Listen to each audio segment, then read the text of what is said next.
여러분 일주일간 잘 견디셨습니까? 김명준의 뉴스파이터입니다. 휴가들은 다녀오셨습니까? 원기 충전하셨으면 2024년 하반기도 열심히 살아보자고요. 그런데요, 사람만 휴가를 다녀온 게 아니었습니다.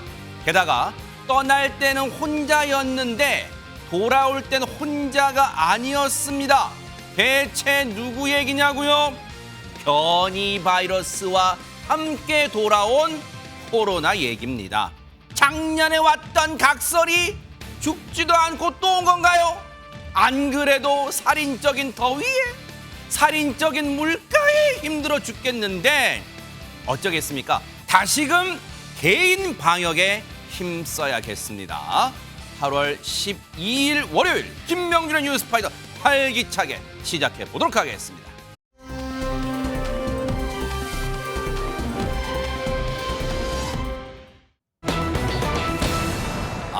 파리올림픽이요. 우리 시각으로 오늘 오전에 폐막식을 끝으로 장장 17일간의 열전을 마무리를 했습니다. 그런데 아니 세상에 어머니를 떠나보낸 슬픔을 들어올렸다? 이거 대체 누구의 사연일까요? 영상부터 만나보시고 이어가 보도록 하겠습니다. 은메달 땄다는 거에 너무 기쁘고 솔직히 실감도 안 나고 지금 아직 시합 끝난 것 같지도 않거든요. 항상 시합 때 저한테 세뇌를 시키는 편이어서 뭐 할 수 있다, 잡을 수 있다 주문을 외우는 것 같아요. 이번 올림픽 준비하면서는 그 정도는 많이 안 한 것 같고 그냥 몸 컨디션 맞춰서 많이 운동했던 것 같아요.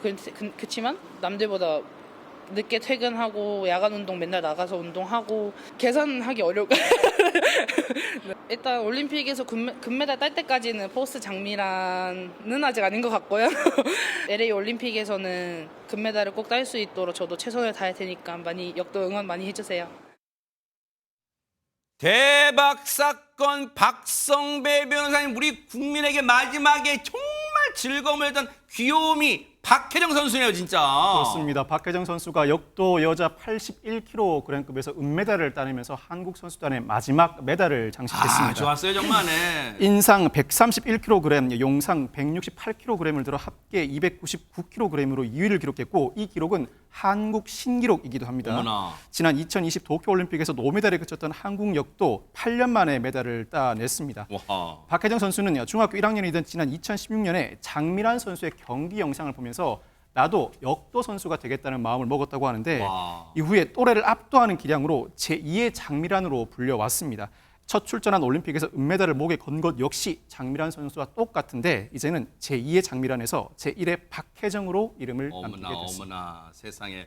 근데요, 박혜정 선수 역기 들고 있는 사진 한 번만 그거 혹시 있으면 보여주세요. 와, 대박 사건인 게요, 얼굴에 힘이 하나도 들지가 않은 거 보세요. 이거 말고 혹시 정면에 있는 거 슬쩍 흘려주세요. 보세요. 이거 누가 보면 그냥 아침에 일어나서 하품하고 기지개 켜는 그런 모습이에요. 오직 저 얼굴에 힘든 표정이 있어. 대박 사건. 근데 유인경 평론가님, 누구보다 한국 신기록 세웠을 거면 누구보다도 기뻤을 날인데 슬픔을 들어올렸다는 게 대체 무슨 얘기인 거예요 지금? 시의 한 소절 같죠? 슬픔을 들어올렸다. 뭐 그런 거는요. 아까 말씀하셨듯이 천진난만한 2003년생이니까 그래요. 알파 세대. 알파 세대예요? 거죠. 오. 근데 사실 역도하면 아까도 말씀드렸듯이 장미란 선수 이름 외에는 기억하는 분 드물 텐데 네. 두 대회 연속으로 메달이 없던 우리나라의 역도 대표팀을 역도 노메달이었어요 그동안? 네, 두 어머나. 번이나 구했다고 하는 박혜정 선수입니다. 그런데 이 귀엽고 시해 보이는 박혜정 선수가 기자회견 도중에 눈물을 흘렸습니다. 그 이유는 지난 4월에 모친상을 당했기 때문이라고 합니다. 모친상을 당한 아픔을 꾹 누르고도 파리올림픽을 열심히 준비해 와서 어머니의 눈을 감았을 때 꼭 올림픽 가서 메달을 안겨드릴게요라는 약속을 지킨 것 같아서 그나마 다행이라고 얘기를 했는데요. 네. 사실 월드컵 출정식 그냥 아무나 가는 거 아니거든요. 예비전 치르고 다 하는데 그 태국 올림픽 월드컵 그렇죠. 네. 이제 국제 역도 연맹에서 네. 국제 월드컵 출전 게임을 약 일주일 정도 앞둔 시점에 맞아요. 어머님이 돌아가신 거예요. 아이고. 그래서 겨우 장례를 치르고 마음을 수습한 다음에 태국으로 출국해서 2위를 차지하면서 파리행 티켓도 거머쥐었습니다. 보세요. 지금 모친상 자막도 나옵니다. 모친상 일주일 만에 이제 올림픽 출전 티켓이 달린 월드컵에 나간다는 게 지금 네. 유인경 평론가 말씀처럼 마음이 진짜 쉽겠어요. 그게 진짜. 그렇죠. 막 장례식 치르고 수습하지 못한 상태에서 티켓을 받을 수 있는 태국 거기에서 2등을 했던 건 어머나 거죠. 세상에. 예. 근데 이 씩씩하고 귀여운 선수도 어머님 얘기만 하면 울컥 눈물이 나온다고 아이고. 합니다. 아이고, 세상에. 그래서 마음을 다스리려고 스스로 굉장히 많이 격려도 한다는데요. 어머님이 8년 동안 암으로 투병을 하셨다고 아이고, 합니다. 세상에, 그러니까 세상에. 10대 때부터 아픈 어머니를 지켜보면서 운동을 했던 건데요. 아이고. 근데 어머니가 그런데 모성이라든가 이게 얼마나 어머니 힘이 무섭냐면 꿈에 박혜정 선수 꿈에 어머니가 나타났대요. 어머나. 나타나셔서 함께 놀러 가기도 했다랍니다. 어머나. 깨어나 보니까 울고 있고 음. 꿈에 엄마를 만났구나. 근데 이게 굉장한 응원이 됐던 모양이었어요. 이번 파리 올림픽에서 거의 마지막 날 정말 열대야에 너무 시달렸는데 박혜정 선수 은메달 거는 모습을 보고 모처럼 저는 어제 숙면을 취했습니다. 그러네요. 네. 그동안 엄마 얘기, 어머니 얘기를 아껴왔던 박혜정 선수가 메달을 그 금보다 값진 은메달을 목에 걸고서야 엄마 얘기를 털어놨어요. 그 얘기 마저 들어보시고 이어가 보도록 하겠습니다. 워밍업 하면서도 솔직히 말해서 문득문득 엄마가 생각났었고 시합 끝나고 이제 아빠랑 언니는 응원에 왔거든요. 근데 언니랑 아빠 얼굴이 보이더라고요. 그래서 인사하면서 좀 눈물을 흘렸던 것 같고 이제 한국 가서 엄마한테 이제 은메달 딴 거 보여주러 가야죠. 그냥 작은 딸 은메달 땄어 얘기 많이 할 것 같아요. 살짝 울컥울컥 하는 것 같아요. 응원해줘서 고맙고 이제 하늘에서 그 외할머니 외할아버지랑 하는 거 알고 있고 엄마가 같이 들어줬다고 생각을 하면서 시합을 잘 마무리했어. 정말 눈물이 나. 그러니까요. 그래도 공식 인터뷰다 보니까 눈물을 꾹 참고 또 인터뷰 응하는 모습도 대견해요. 하늘나라에서 엄마가 큰 선물을 준 거잖아요. 용기를 준 거잖아요. 딸한테, 박혜정 선수한테. 그런데 보세요. 인터뷰에서 하재근 평론가님, 박혜정 선수가 아주 유명한 삼촌을 언급했다는데 대체 누굽니까? 예, 이제 박혜정 선수가 어머니 얘기한 다음에 삼촌 얘기도 했는데, 근데 여기서 삼촌은 진짜 삼촌이 아니라 그냥 삼촌이라고 부르는 사람인데 네. 누구냐면 방송인 전현무 씨입니다. 그러니까 박혜정 선수가 전현무 씨를 지난 6월 달에 한 예능 프로그램에서 만났다는 거예요. 그때 이제 대화를 나누면서 네. 이제 박혜정 선수가 항저우 아시안 게임 때 본인도 좋은 성적을 냈는데 귀국할 때 취재진이 다른 인기 종목 선수한테다만 몰리더라. 아이고. 그리고 역도는 그 경기할 때 현장 중계팀이 오지도 않더라라고 하면서 비인기 종목에 서름을 토로했었거든요. 그러니까 전현무 씨가 당시에 그 얘기를 듣더니 내가 중계에 참여해서 도움을 주겠다. 그렇게 약속했었습니다. 아하, 그랬군요. 그런데 그 약속은 보세요. 그동안 비인기 종목 서름에 시달렸던 박혜정 선수를 위로찬 말이겠지라고 이제 허주면서 많은 분들이 그냥 위로상 한 말이겠지. 바쁜 전현무 씨가 시간을 냈겠어? 생각할 수도 있잖아요. 기억한 걸 넘어서서요. 약속을 정말 완벽하게 지켜줬다고 합니다. 진짜요? 네. 아까 이 슬픔을 들어올렸다. 그리고 엄마 같이 들어줬다. 이 말이 제가 너무 울컥해가지고.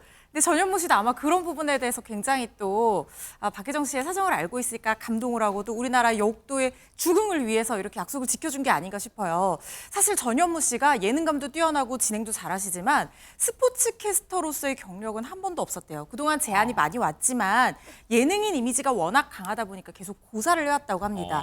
그런데 박혜정 선수와의 이 약속을 지키기 위해서 이번에 최초로 파리 현지에서 역도 중계에 나선 거예요. 그래요? 전현무 씨가 스포츠 중계 단 한 번도 해본 적이 없는 전문적이지 않은 첫 도전이라서 굉장히 긴장을 했지만 전문 캐스터로서는 부족했는지 몰라도 가족이 돼서 몰입을 했다라고 합니다. 그야말로 진심 어린 중계가 아니었나 싶어요. 그리고 이렇게 애정 어린 응원을 보내주니까 박혜정 선수도 야, 이렇게 전현무 씨가 나서고 관심을 가져주고 하니까 국내 방송 3사에서 역도를 이렇게 관심을 갖고 중계를 해줬다는 거예요. 역도가 비인기 종목인데 정말 감사하고 네. 정서적으로 큰 도움을 받았다라고 합니다. 실제로 이 중계가요, 원래 국내 중계로 계획이 됐었는데 이 두 사람의 사연이 알려지면서 파리 현지 중계로 기획 자체가 바뀌었다고 해요. 그리고 또 한 가지 더 있습니다. 전현무 씨가 그냥 중계만 한 게 아니에요. 중계 도중에 멘트를 해주겠다는 약속도 지켰다고 합니다. 어떤 멘트일까요? 이게요, 이렇게 얘기를 했어요. 그러니까 박혜정 씨가 내가 파리에서 좋은 성적 낼 테니까 마지막에 믿었던 박혜정이 일냈다. 이걸 꼭 말씀해 주세요. 이렇게 얘기를 했는데 네. 전현무 씨가 꼭 해주겠다고 했대요. 진짜 열심히 해서 은메달을 획득을 한 거예요. 네. 그랬더니 전현무 씨가 믿었던 박혜정이 해냈습니다. 진짜 했네요. 네, 앞으로도 쭉 믿겠습니다. 와. LA 올림픽 정조준에서 열심히 훈련해달라 이렇게 얘기를 하면서 애프터 서비스가 아니라 애프터 프라미스까지 완벽하게 지켜주면서 중계를 마무리했다고 합니다. 야, 이 약속이 지켜졌다는 데서 또 한번 감동받고요. 차제에 이제 올림픽이 끝나면 또 다시 비인기 종목으로 다시 그 서울홈이 돌아가지 말고 이참에 국내에서도 역도에 대한 관심, 역도뿐 아닐 거예요. 비인기 종목, 그동안 관심이 덜했던 종목에도 우리가 박수를 보내주는 그런 모습 좀 보여야 되지 않을까 그런 생각 해보고요.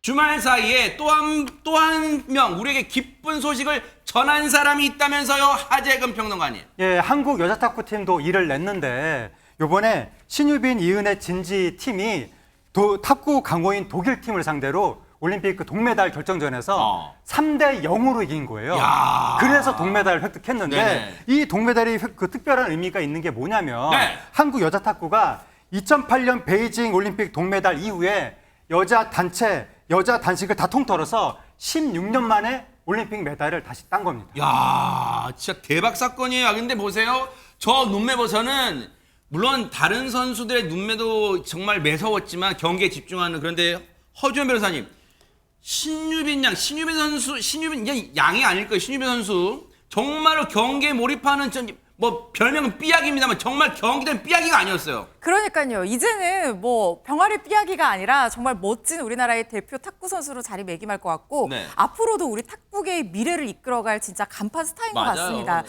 특히 이번 올림픽을 통해서 정말 폭풍 성장하는 모습 보여줬어요. 맞아요. 신유빈 선수 먹방으로 굉장히 유명했잖아요. 아하. 경기 틈틈이 바나나 먹고 뭐 머리에 얼음주머니 얹고 젤 먹고 그리고 엄마가 싸준 주먹밥. 이 한국엔 또 밥심 아닙니까? 주먹밥 먹으면서 틈틈이 경기도 하고 언니들 경기 응원도 저 가고 모습 보세요. 네, 그런 귀여운 모습 보여주면서 더 인기몰이를 했는데 이렇게까지 에너지 보충을 해야 되는 이유가 있었어요. 신유빈 선수가 이번 올림픽에서 뛴 경기가요. 무려 56게임이라고 합니다. 어머나? 그러니까 14개에 출전을 하고 준결승까지 이렇게 가니까 이 정도로 거의 매일 경기를 소화했다고 해도 진짜요? 과언이 아닐 정도인 거예요. 어머나. 첫날부터 폐막 전날까지 진짜 강행군을 한 거고요. 그 결과 이렇게 멀티 메달리스트라는 정말 값진 결과도 얻어냈지 않습니까?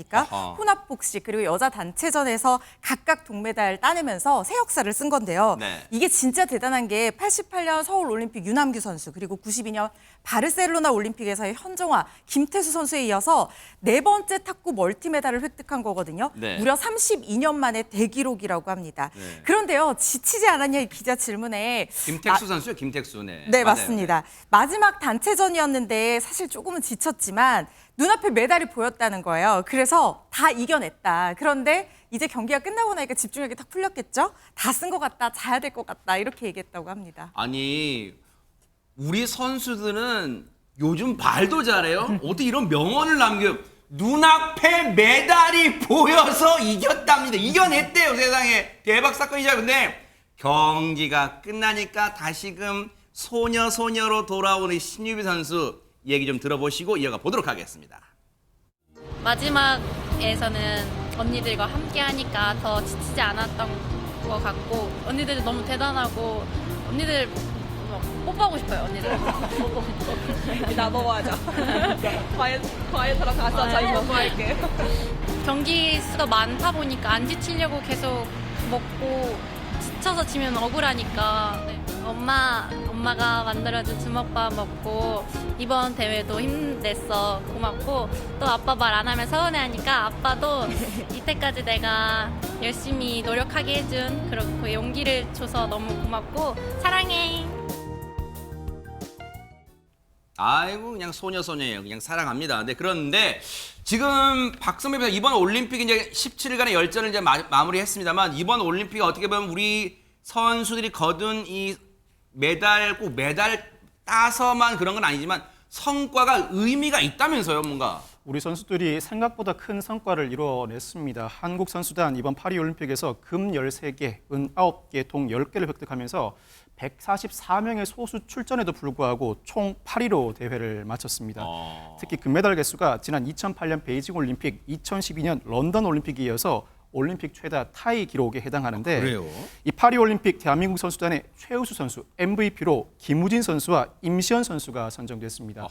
대한체육회가 파리 현지에서 코리아 하우스 기자회견을 통해 두 선수가 MVP로 선정됐다고 발표했는데 네. 이 MVP 파리올림픽 출입 기자단의 투표로 남자 선수, 여자 선수 각 한 명을 선정하게 됩니다. 네. 양궁 3관왕을 나란히 달성한 두 선수가 선정된 것인데 김우진 선수는 올림픽에서 통산 5개의 금메달을 따내면서 역대 한국 선수 최다 금메달리스트가 됐고 임시현 선수는 메이저 국제 종합대회 2년 연속 3관왕을 달성했습니다. 야, 아니 이번에 파리 올림픽 때 금메달이 13개가 나왔는데 양궁에서만 대체 몇 개가 나온 게 대박 사건이잖아요. 그런데 보세요.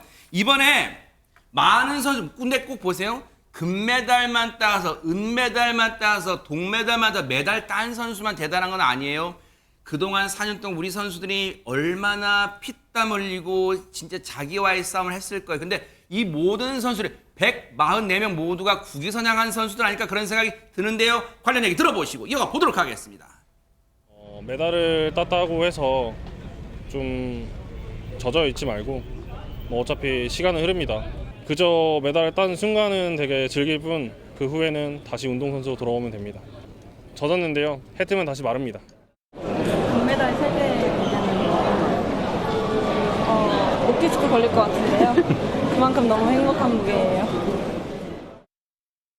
정말 말 잘하죠. 재치 있게. 최진봉 교수님 정말 이게 요즘 선수들은 예전에 기억할 때는 인터뷰를 하면 그냥 열심히 했는데 좋은 결과가 나오는 것 같아. 그냥 이 정도에 그쳤다면 요즘은 막 재치 있게 말도 잘하고 그리고 카메라를 의식하지 않고 뭐 제스처도 하고 뭐 대단한 것 같아요 우리 선수들. 그러니까 저랑 비슷한 것 같아요. 그러네요. 맞아요. 어쩐지 빈 많이 본 거죠. 것 같아요 진짜. 그렇죠. 네. 정말 말을 잘한다 이런 생각이 듭니다. 네. 그리고 조리 있게 해요. 맞아요. 그리고 듣는 사람들을 행복하게 만들어준 대화고요. 맞아요. 저는 그래서 이런 모습들이 우리 선수들이 얼마나 이제 국제 대회에 잘 적응하고 있는지를 보여준다고 저는 생각하거든요.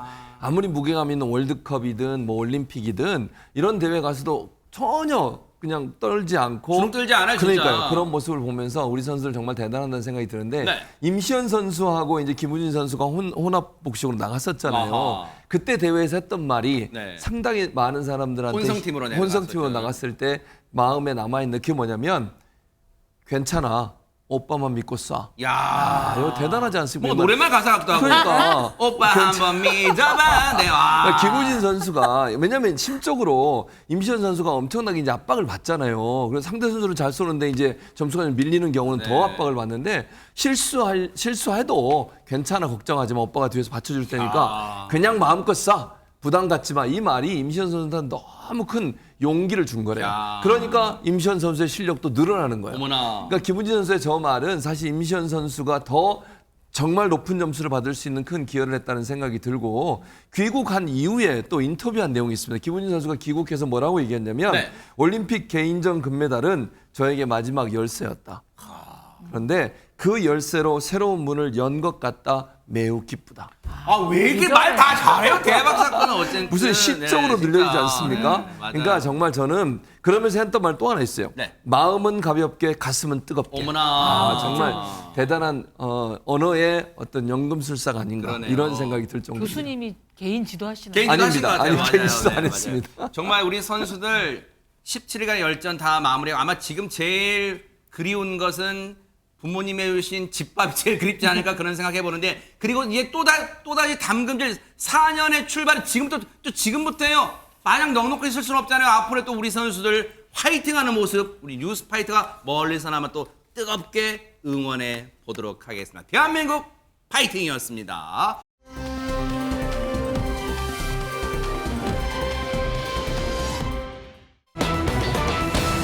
며칠 전 경남 창원에서 진짜 이런 어처구니 없는 일이 벌어졌다고 합니다. 하재근 평론가님. 예, 그 제가 참 이해하기가 어려운 사건이 벌어졌는데 어머나? 사건 내용이 뭐냐면 네. 이제 그 구속 집행정지 기간이 끝났는데 복귀하지 않고 도망친 A급 지명 수배자가 있었습니다. 어머나. 근데 그 지명 수배자가 지난주 금요일에 경남 창원의 한 모텔에 있다는 첩보가 입수가 된 거예요. 어허. 그래서 그 검찰 수사관들이 그 모텔을 급습했습니다. 어허. 딱 갔는데 네. 거기서 그 지명 수배자가 뭐라 그랬냐면 옷 갈아입고 나가겠습니다. 이렇게 얘기했다는 거예요. 네. 그러니까 검찰 수사관들이 모텔 문 앞에서 옷 갈아입고 나올 때까지 기다렸다고 합니다. 어허. 그렇게 기다리고 있는데 네. 어떤 상황이 펼쳐졌는지 영상이 있습니다. 이제 영상을 보시면 네. 당시에 이제 검찰 수사관들이 기다리고 있을 때 모텔방에서 남성이 여성의 손을 붙잡고 나와서 그냥 도망가 버렸습니다. 어머나? 여성은 신발도 신지 않고 있는데 검찰 수사관들이 그 뒤를 쫓아가고 있습니다. 네. 엘리베이터 앞에서 대치하고 있었는데 네. 근데 그 남성이 여성의 목을 잡더니 흉기로 막 위협을 하는 어머나, 거예요. 어머나. 저렇게 위협을 하다가 수사관들이 물러나니까 계단으로 여성과 함께 도주해 버렸습니다. 어머나. 급기야 저 여성과 남성은 택시를 타고 달아나 버렸습니다. 아니 일단은 저 상황에서 보세요. 남성과 여성 지금 이 숙박업소에 같이 나왔던 남성과 여성은 대체 어떤 사이입니까? 최재문 교수님. 일단 저 남성은요 A급 지명 수배자입니다. 네. 그리고 아까 우리가 제목에서 봤던 것처럼 둘 사이는 사귀는 사이로 보여집니다. 네. 근데 문제는 뭐냐면 이 50대 남성 같은 경우 전자장치 부착 등에 관한 법률 위반으로 불구속 재판을 받던 도중에 사기 행각이 또 드러난 거예요. 그래서 사기 등의 혐의로 구속이 됐습니다. 네. 구속이 되고 나서 그게 지난해 8월이거든요.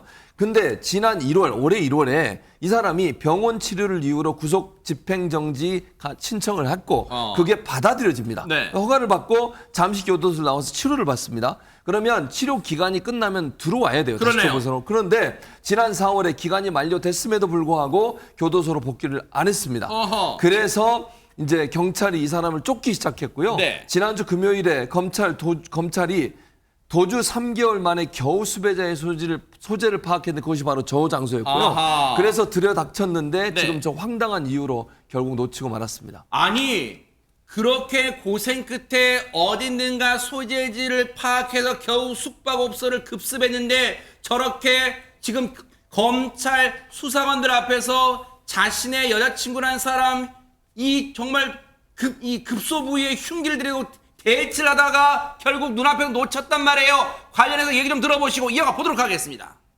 기다린다고 잠시 자리 비켜달라. 밖에서 기다리는데 나오면서 그 칼 들고. 아니 박성배 변호사님 또 경찰 출신이니까 여쭤볼게요. 검찰 수사관도 어쨌든 검찰 수사관이지만 경찰 출신들일 거 아니에요? 경찰일 거 아니에요? 경찰 파견된 경찰분들 아니에요? 어떻습니까? 그럼 뭐 테이저나 그런 거 갖고 있지 않아요? 검찰 수사관은 파견된 경찰이 아닙니다. 아, 그래요? 검찰 수사관은 검찰청에서 따로 뽑는 따로 뽑아요? 공무원인데 아하. 이 사건의 경우에는 남성이 지난해 8월에 구속되었는데 지난 1월에 구속 집행 정지가 이루어졌다. 재판을 받고 있는 공판 단계로 보입니다. 네. 공판 단계에서 피고인의 신병은 그 관리가 오로지 검찰에게 맡겨져 있습니다. 구속 집행 정지 기간이 만료되었음에도 불구하고 복귀하지 않으니 그 신병을 관리해야 할 검찰 수사관이 이 남성의 뒤를 쫓은 것으로 보이는데 네. 이 테이저건 등 장비를 사용하기 위해서는 법률의 근거가 있어야 합니다. 경찰은 경찰관 직무집행법상 그 근거를 마련하고 있습니다만 제가 알기로 검찰 수사관은 관련 근거가 없는 것으로 알고 있습니다.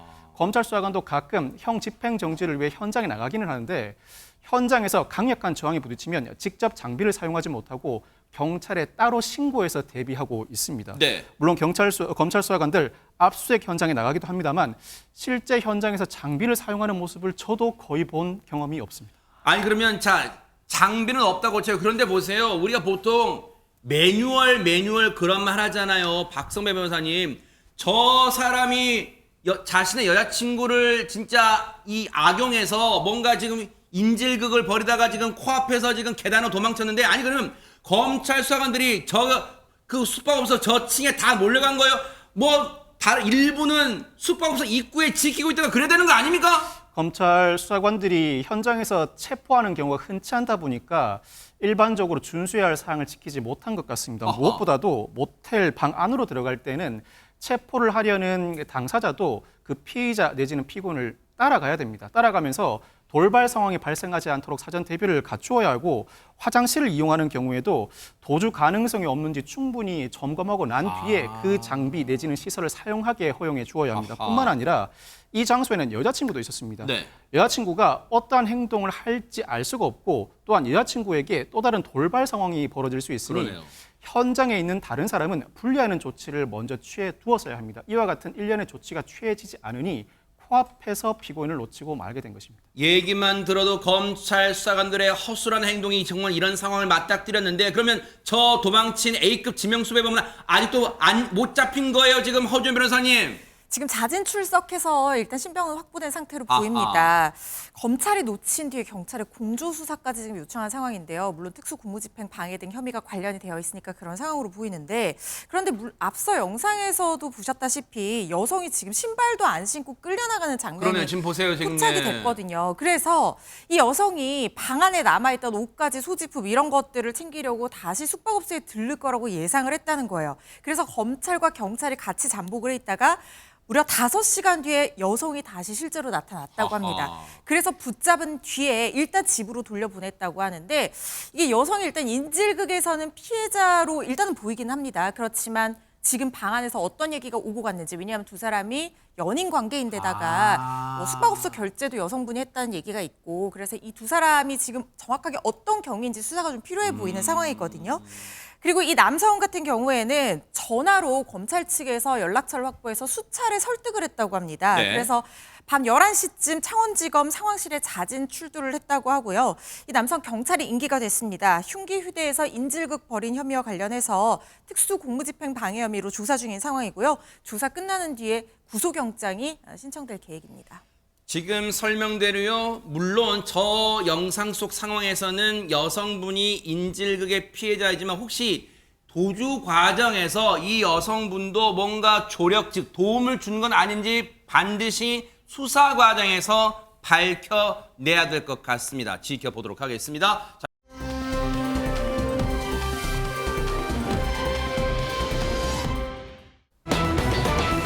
자, 분위 바꿔볼게요. 진짜 지금도 시청자분들 포함해 많은 국민들의 뇌리 속에 남아있는 이름 석자 바로 고 최진실 씨. 아마 그 이름 잊지 못할 거예요. 그런데 지금 최진실 씨 쏙 빼닮았다. 누구 얘기를 하는 걸까요, 허준 변호사님? 최진실 씨 쏙 빼닮았다고 하면은 생각나는 사람 다들 있으실 것 같아요. 최진실 씨의 딸 이야기를 하는 거겠죠. 영원한 청춘 스타였습니다. 남녀노소 불문하고 아직까지 그 예쁜 눈웃음이 저도 기억에 선명한데요. 맞아요. 그런 그녀를 쏙 빼닮은 사람이 있습니다. 그런데 이 사람이 지난 주말 서울에서 이 신인 모델과 신생 패션 브랜드가 함께한 이 패션쇼 무대가 열렸는데 여기에 모습을 드러낸 거예요. 런웨이에 오른 한 사람, 바로 지금 왼쪽에 나오고 있는 사람인데요. 이목이 집중됐습니다. 누군데요? 최진실 씨의 딸 최준희 양입니다. 진짜요? 네, 지금 빨간색 옷 입고 차분한 표정으로 이렇게 앉아있는 모습 그리고 회색 의상 입고 무대를 걷는 모습이에요. 우와. 패션쇼를 구경하러 간 게 아니라 실제 무대의 런웨이에서 워킹을 한 겁니다. 네. 어느덧 올해로 21살이라고 하고요. SNS 통해서 인플루언서로 활동하다가 이번에 정식으로 모델로 데뷔를 한 셈입니다. 어머나, 아니 근데 지금 고 최진실 씨의 딸이라는 설명 듣고 지금 무대 런웨이를 걷는 모습 보니까 그리고 여기 턱을 약간 치켜든 모습 보니까 하지만 변호사님 진짜 최진실 씨의 모습이 딱 나오는 것 같아요. 얼굴이 진짜. 그 최준희 씨 모습이 한 작년, 재작년에 봤을 때하고는 그 이미지가 그 느낌이 많이 달라졌거든요. 어허. 그래서 지금은 이제 이른바 그 인플루언서라는 이름으로 활동하고 있는데 네. 그게 SNS에 사진을 계속 올리는 거예요. 그래서 많은 분들이 SNS 사진을 통해서 최준희 씨를 최근에 많이 보긴 했는데 네. 지금 저렇게 막 런웨이 무대에 올라오고 이러한 활동하는 모습은 이번에 거의 한 처음으로 본 것 같은데 네. 그래서 화제가 되고 있고 근데 최준희 씨가 이번에 패션쇼 무대에 올라가면서 여러 가지 그 준비 과정에 사진을 올렸는데 그 사진을 보니까 그 최진실 씨가 떠오른다라고 저 턱선 네티즌들이 보세요, 얘기하면서 진짜. 정말 엄마를 똑 닮은 것 같다. 네. 그런 얘기가 지금 나오고 있는데 그 최준희 씨가 왜 작년, 재작년하고 인상이 완전히 달라졌냐면 네. 작년, 재작년에는 몸무게가 96kg까지 나갔었거든요. 기억나요, 맞아요. 왜냐하면 그때 루푸스 병을 앓으면서 어머나. 몸무게가 부작용 때문에 많이 올라왔다는 거예요. 그런데 다이어트를 정말 치열하게 했다고 합니다.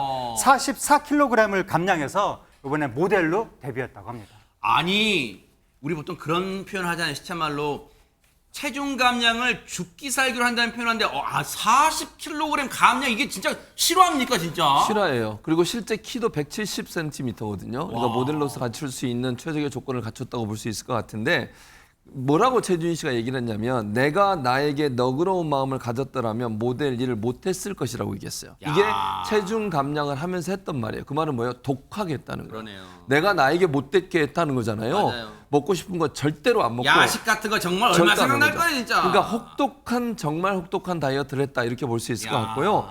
그렇게 첫 런웨이에 오른 순간을 지켜봐주고 응원해준 사람이 있었습니다. 누군데요? 영원한 본인의 지지자 오빠입니다. 오빠? 네, 오빠가 있어요. 오빠랑 그럼 오빠가 사이가 안 좋다는 그런 얘기가 있었잖아요. 있었죠. 근데 그날 런웨이에 오른 날은 오빠 최환희 씨가 오셔가지고 실수로 온 거 아니에요? 다른 사람 응원하러? 일부러 왔어요. 왜냐면 지금 사진 나오죠. 저 사진을 본인의 페이스북에 올린 거거든요. 본인이 오빠가? 찍어서, 네, 찍어서 올린 거예요. 그래서 어머나. 응원 메시지 됐는데 바로 친오빠인 지금 가수 G플래스로 활동 중인 최환희 씨가 직접 참석해서 영상 올리고 사진뿐만 아니라 영상도 올리고 박수 이모티콘도 남기면서 응원하는 모습을 보여줬습니다. 와 이게 실화입니까? 아마 고 최진실 씨를 사랑했던 분들은 박성배 변호사님 사실 저 가정 내에 많은 우여곡절이 있었던 걸 알기에 사실 이 모습을 고 최진실 씨가 만약 살아있다면 얼마나 행복하고 그랬을까 하는 생각 들어요 진짜. 많은 사람들이 같은 감정을 느낄 것 같습니다. 오빠 최한희 씨가 동생 최준희 씨를 응원하는 모습 더 눈길을 끄는 이유가 있습니다. 많은 분들이 기억하시고 있을 것 같은데 지난해 동생 최준희 씨와 외할머니 간에 갈등이 한 차례 크게 인 적이 있습니다. 네. 지난해 7월에 최준희 씨가 외할머니를 주거 침입으로 신고하고 아동학대를 주장한 바가 있는데 물론 이 사건 이후에 최준희 씨가 할머니를 미워하고 싫어하는 게 아니다. 조금 더 사랑받길 원했다면서 처벌 불원서를 제출한 바가 있습니다. 당시 오빠인 최한희 씨가 외할머니는 부모의 역할에 최선을 다했다면서 동생과 입장 차이를 보이는 듯 하기도 했습니다. 당시 최한희 씨는 연로하신 할머니, 아직 미성숙한 준이 모두 제가 보살펴야 한다. 모든 것은 저의 책임이라고 밝혔습니다. 사실 유인경 평론가님은 아마 더 기억이 생생하실지도 몰라요. 지금도 고 최진실 씨 아까 사진 몇 장 나갔지만 지금도 그때 추억과 감동에 젖어드는 시청자분들 많으실 거예요. 지금 봐도 사진으로 봐도 참 예쁘다 그런 생각 하실 텐데 근데 그 부모의 아픔, 그 부모의 비극적인 그 상황을 이 최준희 남매 너무 어렸을 때 이걸 맞닥뜨린 거예요, 진짜. 최진실 씨가 사망한 애가 2008년이에요. 근데 그때 최환희 아들이 7살이었어요. 어머나. 어머니 마지막 모습을 아들이 발견한 거예요. 세상에. 그리고 이어서 아버지 야구선수 조성민 씨가 돌아가시고 네. 또 돌봐주던 외삼촌 최진영 씨가 맞아요. 돌아가시고 정말 망망대해에 빠졌을 것 같아서 최진실 씨를 사랑하는 많은 팬분들조차 이 남매가 최진실 씨가 유난히 사랑하는 남매가 잘 커가기를 정말 기도했던 사람도 굉장히 많고요. 그렇죠. 또 친했던 연예인인 뭐 이영자 씨라든가 홍진경 씨라든가가 지금도 계속 지속적으로 인연을 맺고 있기 때문에 우리 친인척이 아니라도 이 남매가 잘 자라주기를 굉장히 바라고 있는데 그 바람이 오히려 이들에게 너무나 또 가끔은 무게로 나오는 거죠. 엄마의 이미지를 훼손시켜서는 안 된다라든가 또 할머니하고도 불화를 겪고 있지만 이것도 잘해야 되겠든가 해서 근데 겨우 20대거든요. 이들이 가족의 그런 슬픈 사연은 묻어두고 이제 가수로서 또 모델로서 자기 자리에서 엄마를 꼭 이겨야 되겠다는 생각이 아니라 엄마의 사랑을 좀 기억하고 잘 성장하기를 기도해 봅니다. 네. 하재근 평론가님, 물론 최환희, 최준희 남매가 엄마가 그리울 때는 뭐 납골미에 간다거나 그럴 수는 있겠습니다만 그런 거 말고 엄마가 보고 싶을 때 과거 엄마가 활동했던 최진실 씨가 활동했던 그런 작품이나 그런 걸 또 보고 그럴까요 혹시? 많이 보는 것 같습니다. 그래요? 그러니까 최준희 씨가 그 자기 나이 때 과거에 최진실 씨가 활동했던 모습들, 그 이미지들을 올리면서 자기 이미지하고 나란히 올리면서 뭐 닮았나요? 이렇게 사람들한테 물어보는 그런 게시물들도 많이 올렸었고 또 최진실 씨 작품 중에서 뭘 가장 재밌게 봤느냐라고 물어보니까 과거에 내 생의 마지막 스캔들을 재밌게 봤다라고 얘기하기도 했고 올해 1월 달에도 엄마가 나온 작품을 많이 봤고 주기적으로 보고 있다라고 얘기했었거든요. 그 엄마가 나온 그 작품들을 통해서나마 좀 외로움을 달래는 측면도 있는 것 같고 똑같은 연예인 입장에서 엄마를 좀 롤모델로 생각하는 그런 측면도 있는 것 같습니다. 네. 그리고 또 이제 최준희 씨한테 그 대중들의 많은 관심을 이제 받고 있는데 혹시 힘들지 않느냐라고 물어보니까 최준희 씨가 뭐라고 답을 했냐면 내가 힘든 게 문제가 아니라 시간이 지나면서 엄마가 잊혀져 가는 게 힘들다라고 얘기하면서 내가 열심히 활동해서 사람들이 내가 좋아하는 인플루언서의 엄마가 알고 보니 최진실이었구나 라고 생각할 수 있도록 내가 노력할 것이다. 그런 말을 하기도 했습니다. 얘기만 들어도 역시 세월이 약이에요. 한때는 이 가정에 남매 간에도 또 외할머니랑도 갈등이 있는 우여곡절을 겪었지만 세월 지나니까 어떻게 됐어요? 남매, 특히 최준희 씨가 이제 인격적으로 성숙했다는 게 막 물씬 느껴지잖아요. 앞으로 고 최진실 씨 엄마가 하늘나라에서 보고 있다는 생각으로 남매 최한희 씨, 최준희 씨 또 멋진 그 연예계 또 생활도 응원해 보도록 하겠습니다. 멋집니다.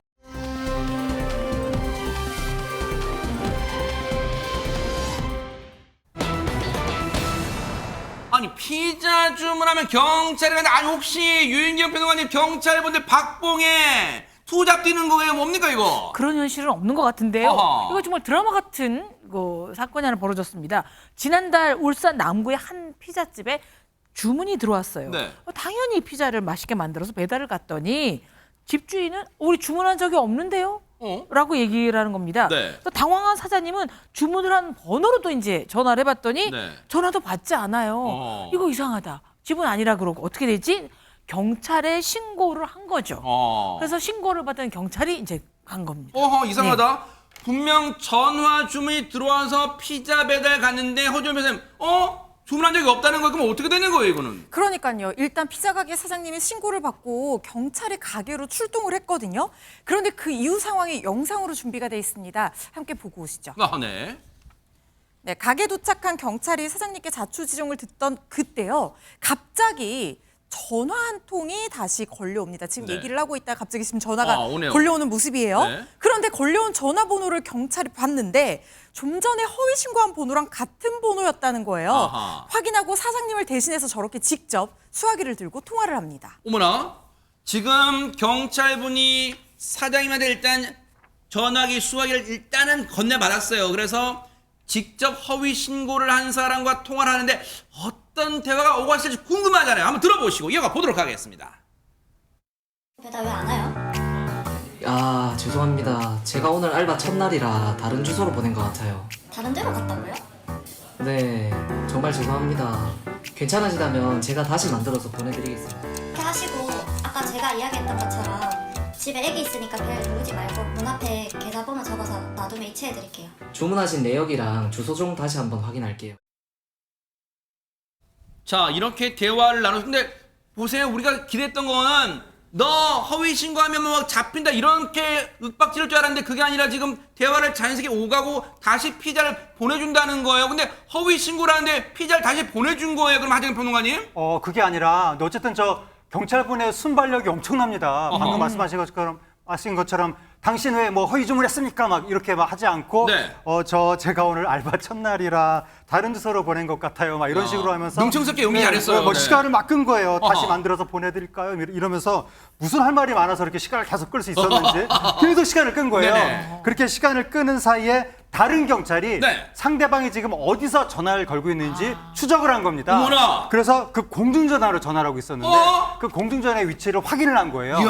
확인하고 나서 또 다시 다른 그 경찰 지구대 이런 데 연락을 해가지고 순찰차를 동원해달라고 그렇게 야. 또 얘기를 한 거예요. 순찰차가 바로 출동해서 허위 주문자가 공중전화 지금 붙잡고 그 전화 통화하고 있는 그 현장에서 딱 붙잡혀 검거를 했습니다. 야 지금 검거하는 영상이네. 대박 사건. 근데 보세요. 한 경찰분은 시간을 끌고 한 경찰분은 지금 주변의 동료 경찰들의 도움을 받아 현장에 검거하고 당시에 허위 주문자와 통화했던 경찰분 얘기 마저 들어보시고 이어가 보도록 하겠습니다. 처음에 출동 나갔을 때 같이 간 사수분이 전화번호를 보더니 공중전화인 걸 아시더라고요. 진술서를 받으려고 하고 있었는데 다시 그 번호로 전화가 왔길래 한번 시간을 끌어보자. 전화 받아가지고 알바 첫날이라서 배달을 잘못했던 것 같다고 그렇게 얘기하면서 주문 확인이랑 여러 번 계속 똑같은 말 반복하고 그러면서 시간을 끌었었거든요. 야, 이 얘기 듣는 순간 제가 흘끗 봤더니요, 우리 경찰 출신이신 박성배 변호사님 어깨에 좀 뭐가 으쓱으쓱해지는 것 같아요. 아니, 그 짧은 순간에 알바 첫날이어서 제가 그런 기지는 어떻게 생각해낸 걸까요? 대박 사건입니다. 피자를 주문했더니 경찰이 배달 온 셈인데 경찰이 출동하자 주문자 허위 주문 사실을 시인했고 결국 업무 방해죄로 검거됐습니다. 아하. 사실 지구대 경찰은 현장에서 여러 상황을 접하다 보니 즉각적인 업무의 필요성도 높고 순간순간의 대응력이 상당히 발달돼 있습니다. 위협하지 않은 범위 내에서 기지를 충분히 발휘하게 되는데 네. 통화 시간만 끌어준다면 공중전화 위치를 파악해서 금방 검거할 수 있는 사건입니다. 아하. 만약 그렇지 못할 경우에는 네.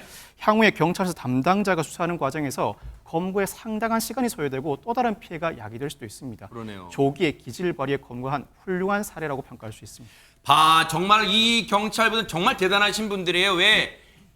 이 사장님의 상황을 정말 자신의 일처럼 생각해서 딱 저 허위 신고자를 잡아낸 거잖아요. 이분들 칭찬 안 해드릴 수 없죠. 울산 남부경찰서입니다. 그중에서도 무거지구대 최동호 순경님과 동료 경찰 여러분들 정말로 장한 일 하셨습니다. 멋지십니다. 정말 경의 박수 보내드립니다.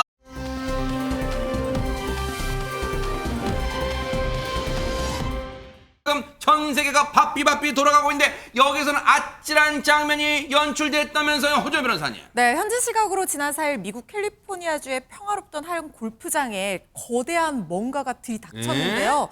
호주에서는 캥거루가 골프장에 들어왔다고 하잖아요. 맞아요. 여기는 뭐였는지 영상으로 보고 오시죠. 네.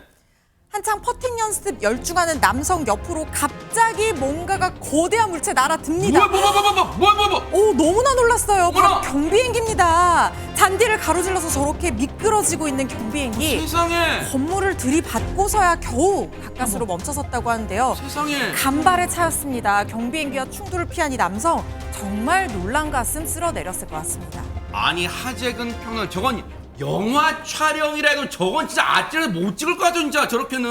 예, 정말 놀라운 순간이고 또 저렇게 하늘에서 좀 떨어진 거거든요. 네. 기상착륙한 거거든요. 구나. 근데도 파손 정도가 별로 이렇게 심하지 않잖아요. 야. 부서지지 않았잖아요. 네. 정말 신기한 광경인데 저 기체가 이제 지상 100m 상공에서 고장났다고 이제 신고를 했다는 거예요, 관제탑에. 아하. 그리고 나서 조종사가 어디에 비상착륙을 해야 되는지 선택을 했다는 거예요. 세상에. 사방을 둘러봤는데 네. 막 주차장, 주택 막 이런 식으로 아하. 있으니까 다른 데는 갈 수 없는데 골프장이 있더라. 거기에 비상착륙을 했는데 너무 잘한 겁니다. 아하. 천만다행으로 아무도 다치지 않고 상황이 마무리됐습니다. 진짜 하늘이 도왔다 그런 생각이 드네요.